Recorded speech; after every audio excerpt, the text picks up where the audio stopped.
The New York Islanders season is over, but what did we learn from the team this season? We'll discuss that. Plus, is this the end of an era for two longtime Islanders?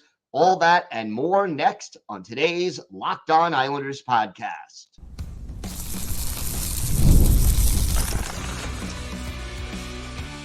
Your Locked On Islanders, your daily podcast on the New York Islanders.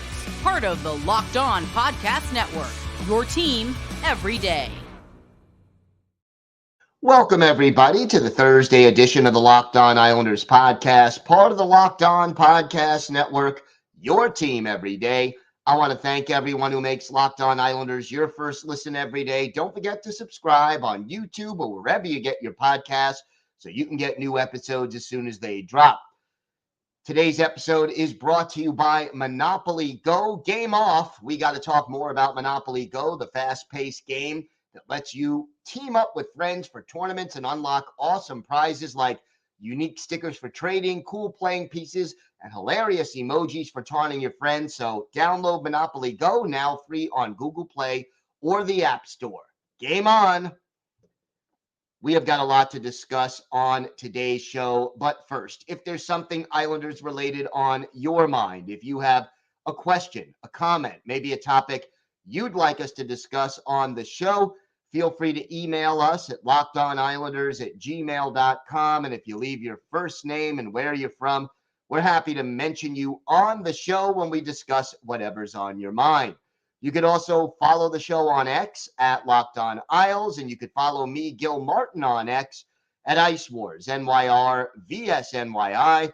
We'll keep you up to date on all things Islanders all season long, and that includes trade rumors, free agency, the draft, hirings, firings, and anything else that is happening with the New York Islanders. And hey, it's great to talk Islanders hockey with you, game time or anytime. I wanted to think a little bit about the big picture and talk a little bit about what we learned about the New York Islanders. And there are both good and bad things that we learned about this team. I'll start with one of the good things that what we learned from this playoff series. And I think it's something we kind of already knew as Islander fans, especially if you've been following the team for the last 5 or 6 years. This team did not quit. And it would have been fairly easy in many ways, down 3 games to none. Certainly the Islanders were frustrated by the way they lost some of these games in this series. And yet, the team basically did not quit. And I give them a lot of credit, at least for that. Here's what Patrick Waugh said. I'm very proud of this group because they are resilient. Tonight they showed it. That's how they were all year. It would have been easy to pack it in, and that's not what we did. We kept pushing and trying to find a way. Just to get to the playoffs, had to put a lot of things together in a season where we were just fighting all year long. Anders Lee added, I'm always proud of this group. And I have mixed feelings about those two quotes. I think they're both true. But I also think that, yeah, you can be proud about making the playoffs. But all that means in the case of the Islanders is that you are 13th, 14th, 15th in the league out of 32 teams. And I think sort of you want to be proud of the accomplishment of finishing strong and making the playoffs, because a lot of people didn't think the Islanders would even be able to do that. But here's the issue. This is the second year in a row that the team barely squeaked into the playoffs. And, every day, as you know, Matthew Barzal said before the year, we don't want to be one of those last teams sneaking in anymore. And I totally understand that, but that's what the ceiling of this team, the way it's put together, has as of right now. And you sort of compare the Islanders roster to the Hurricanes roster, and whether they beat the Rangers in the next round or lose to the Rangers in the next round or, win the entire thing. The Carolina Hurricanes are faster, younger, have more depth and more skill top to bottom than the New York Islanders. And, they finished with the third best record in the league. What were the Islanders? Like 14th, 15th in the league.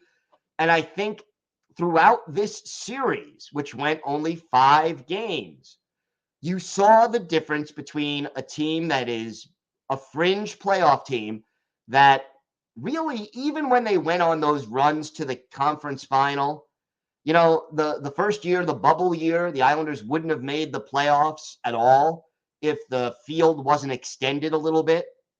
The second year, they barely made the playoffs. Now, again, I don't mean to take anything away from the fact that they went to the conference final those 2 years. That was outstanding. That was this group of players at their best, maximizing their talent. But it is also difficult to expect that a team that barely made the playoffs is magically going to start beating 4 opponents, all of whom were better by a significant amount on paper than they were. The Carolina Hurricanes were 17 games better than the New York Islanders. The Rangers were 20 points better this year than the New York Islanders. And then what? You would then face, Florida or Boston or, whoever you're going to face in the conference final would again be a third team that is elite by record. And then whoever comes out of the West, if you want to win the Stanley Cup, the odds of this Islanders team that has been so inconsistent all year long, pulling off 4 big upsets in a row, not good, not high. I'm sure we can get pretty good odds, but again, it's not likely. And I think that when you look at things from top to bottom, what we saw in this series was the gap between a cup contender and a playoff, also ran. A team that fought hard, but the best they could do was squeak into the playoffs. And I'll say it in another way, and I think it's kind of important to say. I think the Islanders used up a lot of their energy and a lot of their mojo, for lack of a better way to put it, just getting into the playoffs. The fact that you had to go 7-0-1 down the stretch and then, clinched a playoff berth with 1 game left on your schedule speaks volumes to me that, if the team would have, let's say, those 16 overtime losses, let's say you cut that down even to 10 and you add 6 points to the standings, you win a few more overtime or shootout games. Maybe this is a different outcome, but you know what? This team doesn't have the depth or the talent to match up with the elite teams in the league. Yeah, they could beat them on any given night. And when the Islanders are hot and when they're playing to their capacity, they might even be able to do it for a few games in a row. And we've seen, 6-7 game winning streaks a couple of times during the course of the season. And those, again, some of those games came against, Columbus or San Jose or Anaheim or whoever. But, they also ran teams. But this team just isn't consistently good enough to be an elite cup contender. So I think what we learned is this team is good. They're not a bad hockey team, but there is a gap, a noticeable gap between where the Islanders are and where the Hurricanes, the Rangers, the Avalanche, the elite teams, the Canucks, there is a gap between where the Islanders are and where those elite teams are. And the goal this offseason, whether it's Lou Lamoriello or Patrick Roy or a new GM, if the team elects to go in that direction, or if Lou decides to retire, whatever the case may indeed be, I think you have to understand that the goal at this point has to be closing that gap between a team that barely makes the playoffs and a team that can contend for the Stanley Cup. And you could talk all you want about puck luck and about the officiating. You go up and down. The fact of the matter is, you look at each game in this series, and there were different reasons for why the Islanders lost the 4 games that they lost. And yet each of those reasons kind of underscores something that this team struggled with during the year.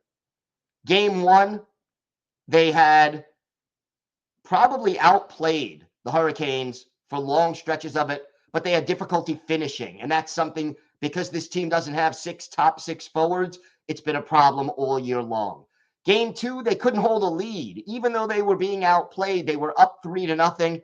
They end up falling 5-3. Holding leads was something that was a problem all year long.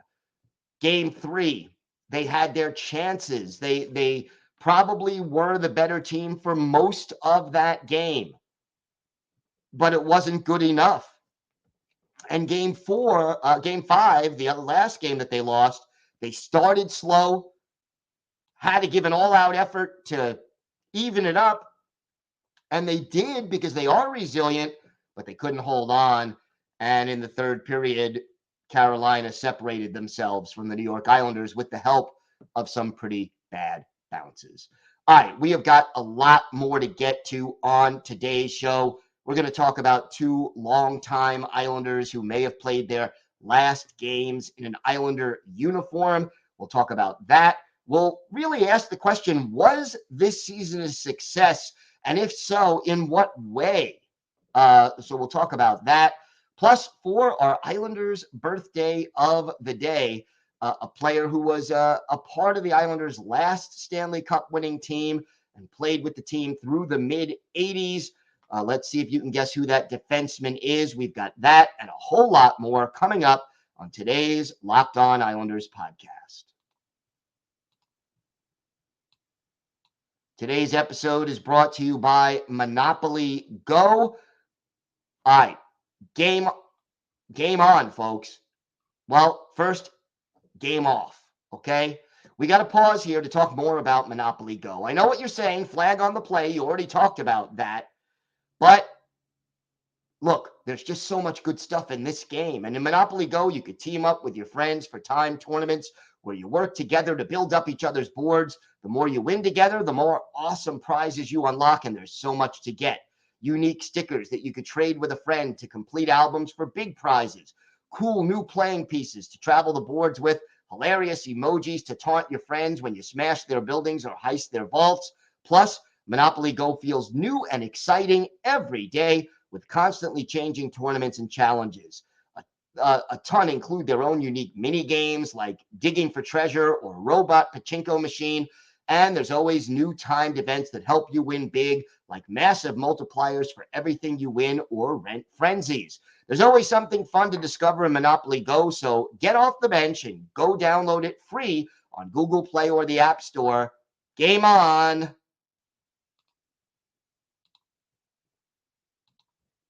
Are you watching Fox Sports or ESPN on your TV all day? Have to turn down the volume with all that shouting? Well, make the switch to Locked On Sports Today, a free 24/7 sports streaming channel programmed for you every day to bring you the biggest stories without all the screaming.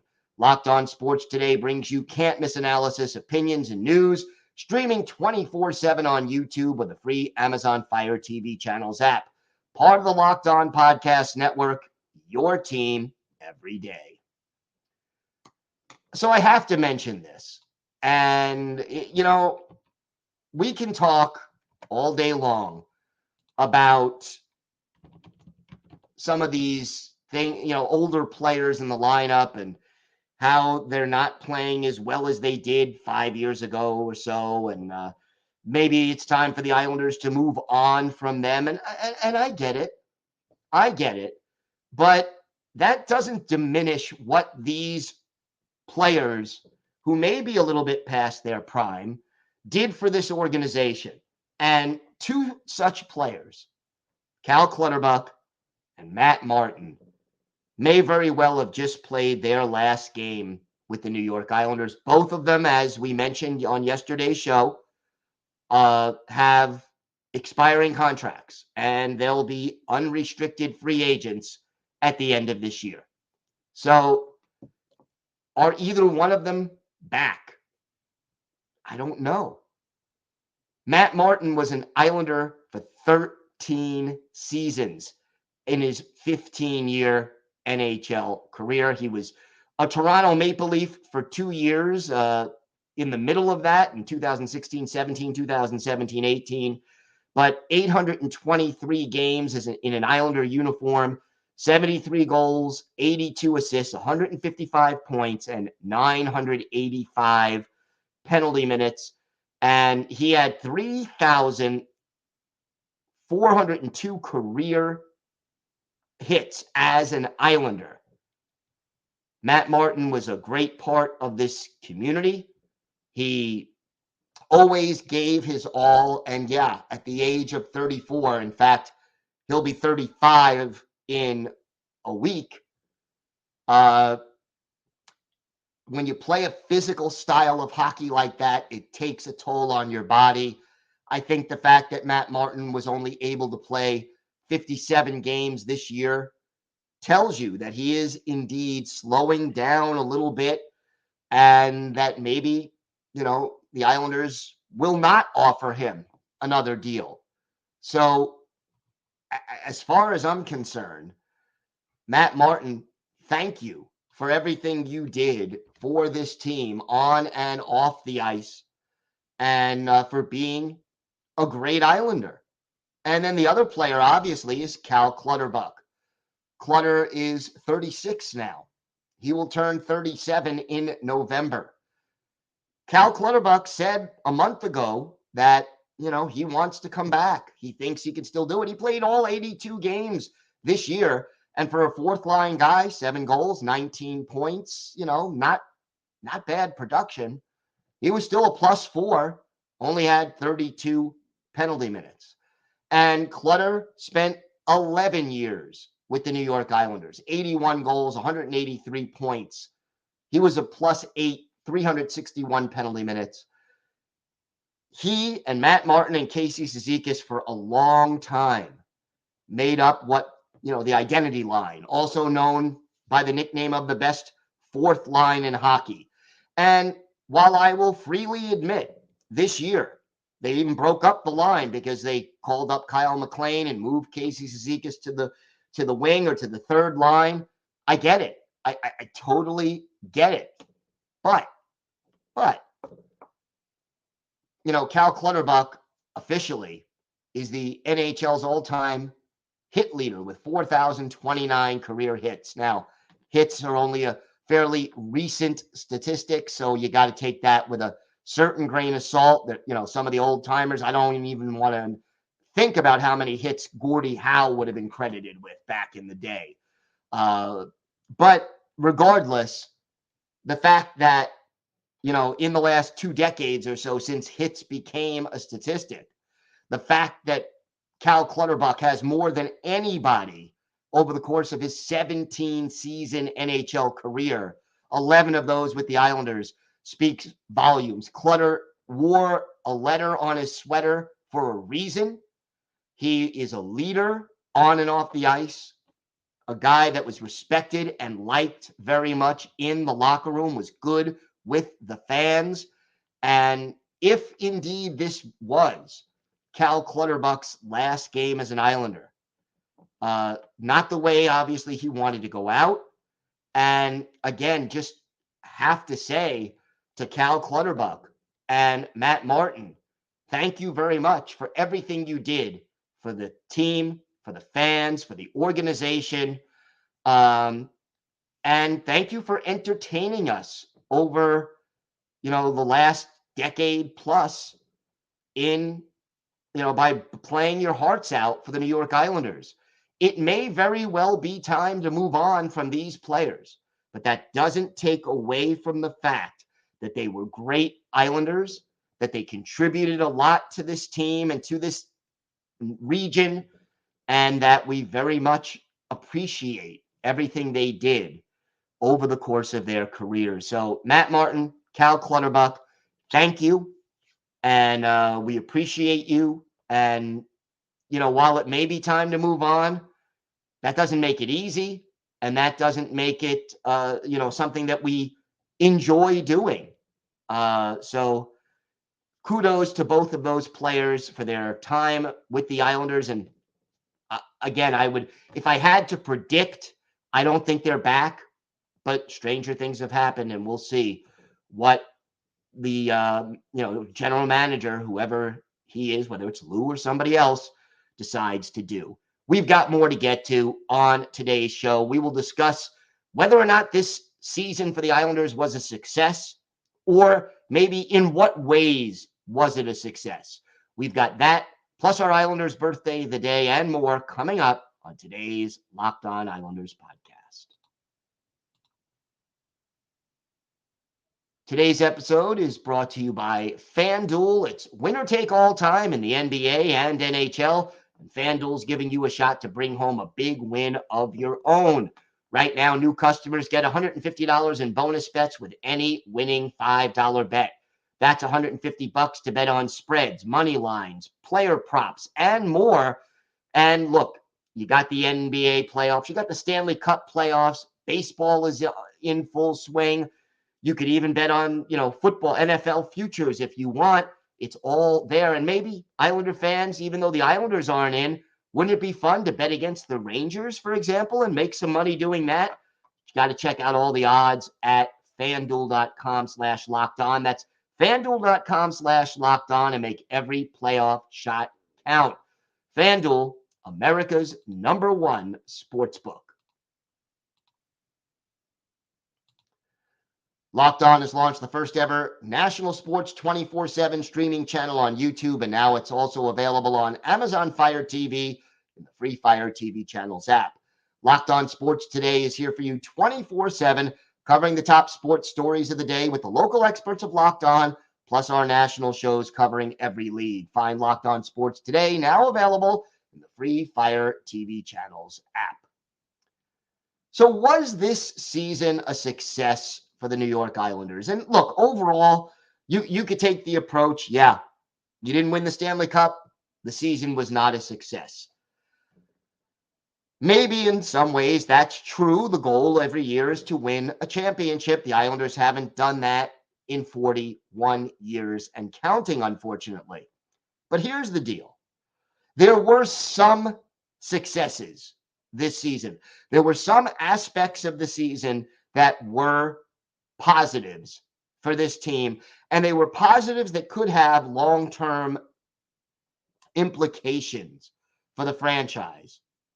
And I know, and everydayers know, we talked about the difficult situation in many ways that this team is in, about the lack of prospects, about the age of the team, the fact that they still need, they don't have a lot of cap space, but they still need 2 more goal scorers and another puck-moving defenseman. We've been through all that.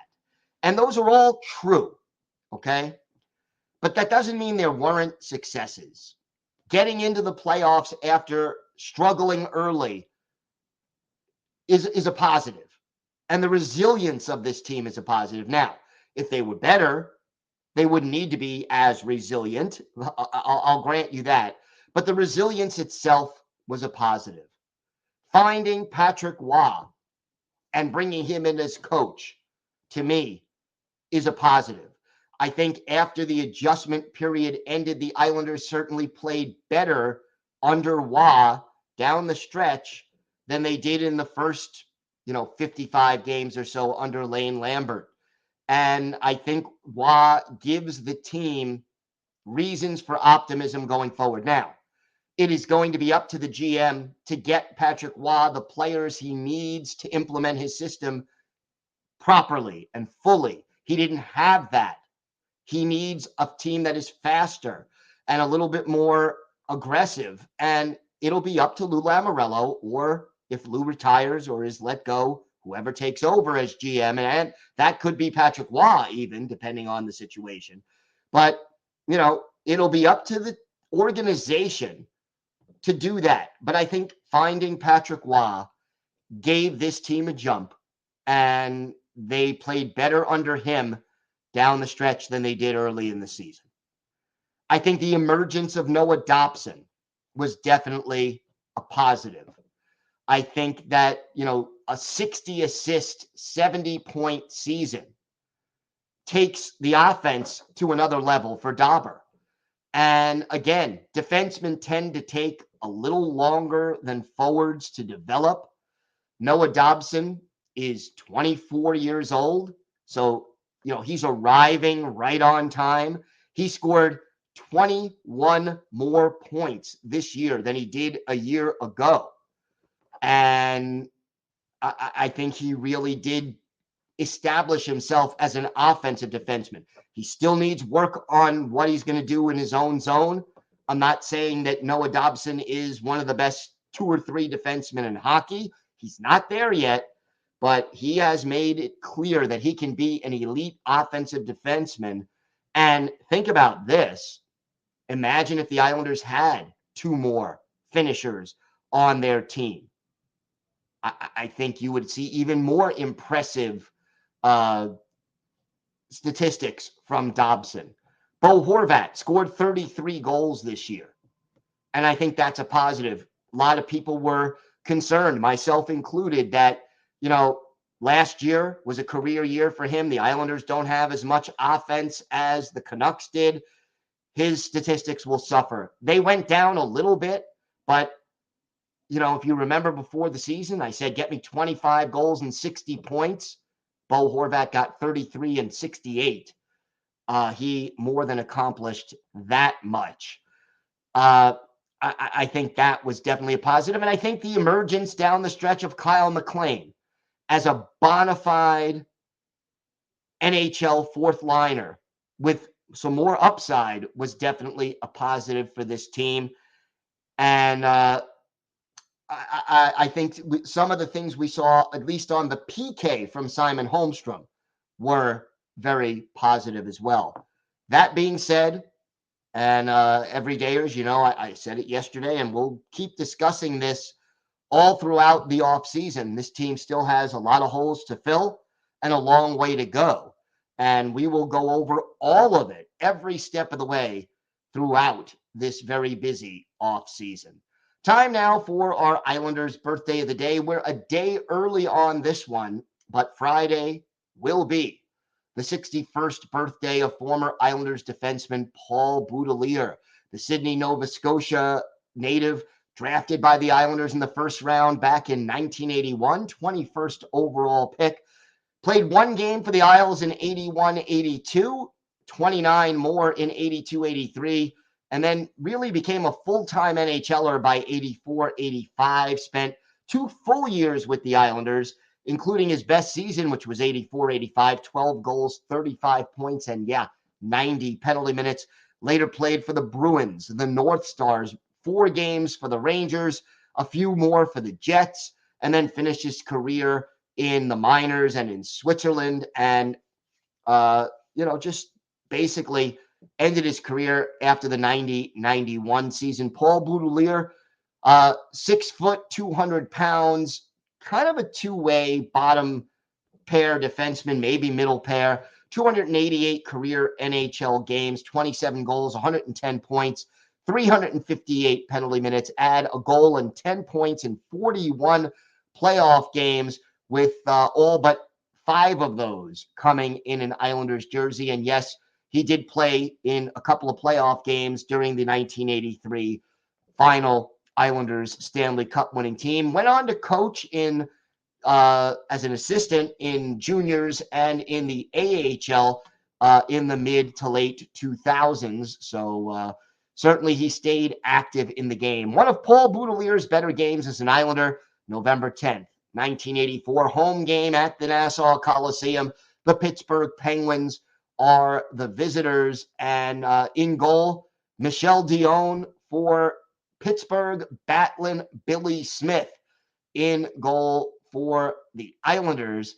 And in this game, with the score tied at 2-2 in the second period, Paul Boutilier pots a power play goal. Pat LaFontaine, the only assist. That, at this point, put the Islanders up 3-2. Game tied 3-3 early in the third. And Boutilier assists, along with John Tonelli, on a goal by Tomas Janssen. That put the Islanders ahead 4-3. They end up winning it 5-4 on a goal midway through the period by Patrick Flatley. In this game, Paul Boutilier, a goal, an assist. The goal came on the power play. He had 2 shots on goal, and he helped the Islanders win by a final score of 5-4. Billy Smith, 26 saves in this game to help lead the Islanders. And Paul Boutilier is our Islanders' birthday of the day. Thanks for making Locked On Islanders your first listen every day, everydayers. Tomorrow on the show, we will continue our discussion, wrapping up some of the things we learned about the Islanders this season. We'll have some more quotes from players, coaches, and the like, and maybe we'll learn a little bit about which players were healthy and which players were playing hurt during the playoffs. So make sure you join us for that. Have a great day, everybody. Stay safe. And of course, let's go Islanders.